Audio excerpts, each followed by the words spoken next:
Olá pessoal, saudações a todos e todas. Estamos começando nossa quarta videoaula, que abordará o quarto capítulo do nosso livro de estudos, Horizontes Amazônicos, do professor Carlos Walter, junto com o Fernando e o Bruno. Nosso livro vai nos ajudar a entender um pouco mais essas relações geográficas, com o espaço e a escala mundial. Então, todo o tempo, todos os capítulos, eles nos permitem fazer análises e reflexões para estar percebendo as transformações ao longo do tempo das relações entre, a região amazônica e o mundo como um todo. A principal discussão do quarto capítulo é a questão energética, e como que ela acaba impactando as relações com o espaço mundial, do capitalismo contemporâneo e as pessoas que vivem na região. Então temos como questão central, a energia solar e a sua transformação em energia biológica, e como uma contraposição, uma tensão no movimento histórico da humanidade, é o uso da energia fóssil em função do domínio técnico-tecnológico. Então, para a gente relembrar e ter claro, a energia solar é o principal input, a principal entrada de energia no planeta Terra. Então, a energia incide no planeta, as plantas absorvem ela, transformam ela em energia biológica e disponibilizam para os animais e para os sistemas, ecológicos como um todo, fungos e outros seres vivos. Contudo, com a descoberta e os adventos tecnológicos da energia fóssil, nós passamos, enquanto humanidade, a mexer, a modificar esse balanço energético. E no caso da região amazônica, nós temos uma particularidade muito grande, porque ela recebe uma grande carga de energia, maior do que as outras, em função da sua localização geográfica, pela sua posição no geóide,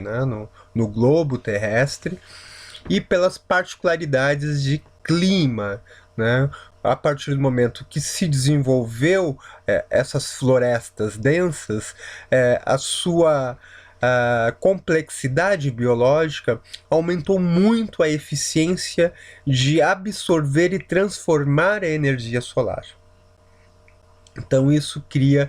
um diferencial energético muito grande para a região. E como questão central de problematização, como pano de fundo dessa questão energética que acaba direcionando as forças produtivas, as forças do capitalismo, os autores colocam as questões relacionadas aos movimentos sociais e à luta pela terra, a luta pelos seus direitos e, principalmente, enquanto agentes privilegiados para estar apontando um caminho de futuro para a própria região. Como orientação de estudo, do nosso quarto capítulo, eu trago alguns elementos que eu já coloquei na hora anterior, que é mapear as ideias-chaves, quais são as principais ideias, que a gente, no quarto capítulo, a gente vai encontrar elas ali no começo, na parte introdutória do capítulo, e vamos também estar encontrando lá na parte final, E os conceitos também. Os conceitos é sempre importante a gente estar reconhecendo, identificando quais são os conceitos utilizados, e eles vêm geralmente referenciados em autores da literatura. Então, é um ponto, que a gente pode estar encontrando. Outro ponto, que ajuda na leitura e no estudo é estar observando como que os autores abordam a questão dos movimentos sociais, né? Eles têm uma abordagem bem típica, né, que é comum de quem tem um envolvimento maior com esses movimentos, né, que é diferente de outros textos e outras abordagens que são de pessoas que estudam os movimentos ao longe, né, com um distanciamento maior. Então, os autores nos trazem uma abordagem voltada para os próprios movimentos. Lá no muro eu deixei links para vídeos dos autores discutindo o livro. Esses vídeos são bem interessantes, são importantes de estarem sendo vistos, são complementares à nossa disciplina, e ali vocês vão perceber o contexto que esse livro foi escrito. Ele é um livro encomendado pelos movimentos sociais e apresentado aos movimentos sociais. Então ele tem essa característica, né, bem específica. No nosso quarto capítulo, né, como pontos de tensão dentro da abordagem, eu posso destacar para chamar atenção já na leitura de vocês como os autores vão colocando a crítica à abordagem do bem-estar, que é algo muito forte dentro das ciências humanas, né, porque se transformou numa linha de construção de políticas públicas. Vocês já devem ter ouvido falar do estado de bem-estar social, né? Então foi um alinhamento político, estratégico, que aconteceu ao longo do século XX como projeto de sociedade, que estava ali pautado nas ideias de bem-estar social das populações, né, que envolveria também ali uma série de construção de políticas públicas e de dispositivos do Estado para proteção social, né, algo que vem em crise, né, tanto na Europa quanto no Brasil, especialmente, né. Aqui muitos autores dizem que a gente não chegou a conseguir estabelecer, né, esse modelo, essa abordagem de estado de bem-estar social, que acabou ruindo antes, né, com ali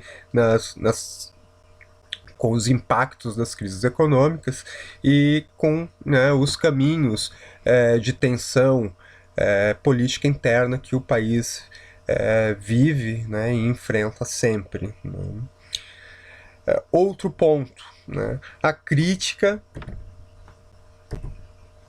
à qualidade de vida via o consumo, né, que é o que os nossos autores vão colocar como um ponto que vai ser uma contradição, né, para a construção do bem-estar real, né, das populações, das comunidades, porque o consumo acaba levando para outro lado, né, leva ao lado da apropriação de renda e de capital por parte dos mercados, sem dar o retorno de fato, né, de qualidade de vida para as pessoas, o que gera, né, séries de processos de exclusão, de pobreza e outros processos relacionados à desigualdade social. Nessa linha de abordagem,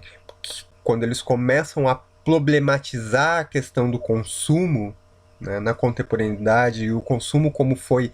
inscrito enquanto projeto de humanidade, de sociedade, em especial no Ocidente, né, e eles também discutem essa questão com as estratégias que foram feitas na Rússia e na China, por exemplo, né, que foram diferentes. É importante a leitura dessa parte atenta, né, quais são essas diferenças, né, que as estratégias que os países tiveram para promover o bem-estar das suas populações. No Ocidente, nós tivemos esse ênfase dentro do projeto de bem-estar, né, que vem ali atrelado à ideia de qualidade de vida, mas dentro desse ideário, tudo se voltava à produção do desejo e do consumo. Então, nós temos aí um ponto de transformação na sociedade, né, que os nossos autores apontam, né, as contribuições aí do Deleuze e do Guattari, né, onde que essa dimensão do desejo, da subjetividade voltada para o consumo, vai se tornando cada vez mais importante e vai direcionando, né, a construção das sociedades ocidentais. Outro ponto que os nossos autores colocam como fazendo parte desse... Desculpe, aqui que a minha tela não está parando. Não entendi qual é o problema aqui. É a questão da técnica da tecnologia. Então, eles recuperam lá a referência em Milton Santos e trazem ali o conceito de meio técnico-científico informacional, né, que para explicar como que ao longo aí do século XX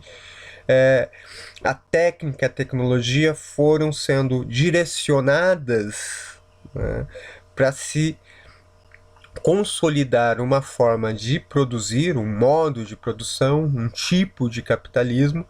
que tem nos objetos técnicos, né, a sua capacidade, a sua potência de inserir a sua política no dia a dia. Então eles nos lembram que todos os nossos objetos técnicos, eles são imbuídos de uma racionalidade política. E essa ideia, esse conceito de meio técnico-científico informacional do Milton, ele vai utilizar para nos explicar como que as sociedades, através ali do trabalho burocrático, do trabalho técnico, dos cientistas, da promoção e do advento da microinformática e da informatização das sociedades, vai criar um meio, né, todos esses esforços, essas frentes de trabalho e de tecnologia com conhecimento, vai criar um meio que é o qual nós hoje nos reproduzimos enquanto sociedade no espaço geográfico. Então é essa a ideia de meio técnico que o Milton nos traz. Outro conceito, outras ideias importantes, né, desculpe ali o erro de grafia, é a questão da globalização neoliberal, né, que os autores vão nos colocar que esse tipo de globalização voltada ao mercado financeiro, né, que tem como seus agentes e atores de mediação e de divulgação bancos internacionais, né, e grandes corporações, e que vai caracterizar o que, né, para a região amazônica, né? Essa globalização, ela vai intensificar os fluxos de matéria e de energia, porque a tecnologia, né, o meio técnico, científico, informacional que vai se formando na região, ele possibilita a ampliação da retirada de fluxos de matéria, né? Então, quando se estabelece e se implanta esses sistemas exportadores de matéria-prima, a gente pode entender que a gente não está exportando, não está retirando do território somente matéria, mas também energia que vai retroalimentar, então, o modo de produção em outros lugares. Outro ponto que é fundamental para a gente ter claro que essa globalização, esse movimento, né, de fluxos de matéria e de energia são financiados e controlados pelo mercado financeiro, né, que é o que uma série de autores aí vão chamar de financiarização da economia. Daí a gente vê a figura dos commodities, a gente vê a figura dos créditos de carbono, então uma série de dispositivos que vão sendo territorializados, mas sempre tem como base, né, um financiamento feito pelo mercado financeiro, onde que a matéria é transformada em títulos, ou seja, ela é abstraída para se transformar em algo que não é material, né, e negociado no mercado financeiro. E para manter, né, a estabilidade das estruturas e das infraestruturas necessárias para esse fluxo correr nessa lógica que vai alimentando as grandes empresas, as grandes corporações em lugares distantes da região, a militarização vai sendo sempre uma dimensão muito importante. E isso não é o caso só da região, né? Os autores citam que esse processo da militarização para controlar os fluxos de matéria e de energia, o transporte, né, de matérias-primas no planeta, está diretamente relacionado, então, a militarização dos territórios, que são as formas como os estados nacionais e as corporações encontram para manter a segurança dos seus negócios. E esses negócios, né, acabam sempre sendo controlados e geridos por centros de poder, né? Então, nessa contexto de globalização, a gente não pode mais ter um olhar ou uma análise como se vinha nos anos 80, nos anos 70, voltados para a questão da bipolaridade entre potências, por exemplo, Estados Unidos e Rússia, entre o protagonismo das potências coloniais, como França, Alemanha, Inglaterra, porque esse capital que está na figura das corporações, ele vai se financiarizar, né? Ele vai entrar para dentro do mercado financeiro e vai se globalizar. E as pessoas, né, que têm o poder de decisão acabam se encontrando em lugares que são centros de poder que não necessariamente mais estão atrelados a países. E cada vez mais aparecem atrelados a cidades-regiões. É por isso que o debate das cidades-regiões assume, nos últimos anos, uma importância muito grande, porque são nessas cidades que as sedes dessas empresas começam a estar, né? Então ali a gente tem as diretorias, a gente tem a sede de bancos, né, próximos, e os conselhos diretivos. Outro ponto, né, que o nosso quarto capítulo vai nos trazer é a questão ambiental, né? Os autores vão falando que ela vai se intensificando nas últimas décadas e surge uma nova forma de conflito, que é os conflitos socioambientais, porque para manter esse fluxo de matéria e energia saindo dos territórios, é preciso ampliar o uso do território. E nesse território existem pessoas, né? Existem comunidades, existem povos, existem cidades inteiras, e que acabam se encontrando numa condição de tensão e de conflito de interesse com esses projetos e investimentos das grandes corporações. Então, no pós-1990, a questão ambiental vai ganhando espaço e vai ganhando relevância no mundo como um todo, né? Nós temos ali a Eco 92, que é um evento marcante, né? Emblemático, porque marca esse divisor de águas da importância e do espaço que as mídias e que as agendas internacionais, como da ONU e das suas agências, vão dar, né, espaço e ênfase para a questão ambiental. E nesse contexto, claro que a Amazônia entrou aí como uma questão e um debate que ganha uma visibilidade em escala mundial, e uma série de discursos, né, começam a ser então lançados e trabalhados em torno da Amazônia. Como abordagem, né, dos nossos autores, e a abordagem original, né, essa é uma questão para a gente estar atentando, os nossos autores vão nos colocar que as transformações que aconteceram nesse uso do território amazônico pode ser compreendida pela crise, pela tensão entre paradigmas de produção, paradigmas do mercado e do modo de produção capitalista, que eles vão caracterizar como o regime fordista fossilista, né, que vinha de todo um processo de expansão das indústrias pelo planeta. Esse paradigma fossilista está diretamente relacionado às grandes guerras mundiais, né, e ele não se resolveu ali, né, tem toda uma série de tratados e que acabaram dando o caminho da geopolítica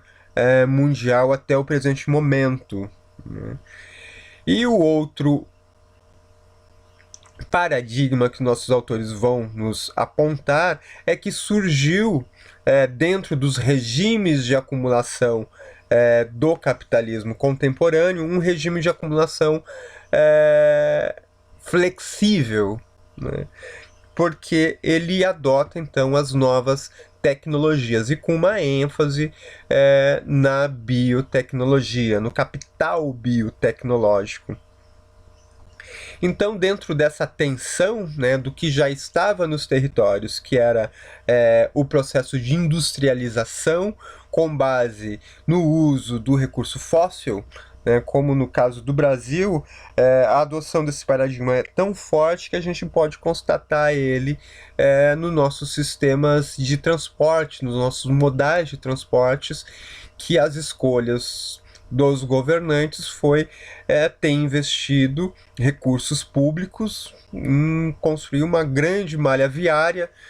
com baixa qualidade, sendo que o país, né, tinha tudo e tem para ter outros modais de transporte que não sejam tão dependentes ou que não utilizem tamanha quantidade de recursos vindo de petróleo. E nesse contexto, né, de modernização de um processo de indústria clássica, né, vindo lá do século XIX para o século XX, e essas novas fases do regime de acumulação flexível biotecnológico vão se imbricar dentro de estratégias do mercado financeiro, né? Então, o que aparentemente eram tensões e disputam espaços no território para seus usos, acabam, né, nos últimos anos se imbricando pelas articulações dos produtos que eles vão gerando para o mercado financeiro. Então esse é o nosso fim da parte 1, né? E em seguida vamos estar aprofundando o nosso capítulo na segunda parte da nossa videoaula.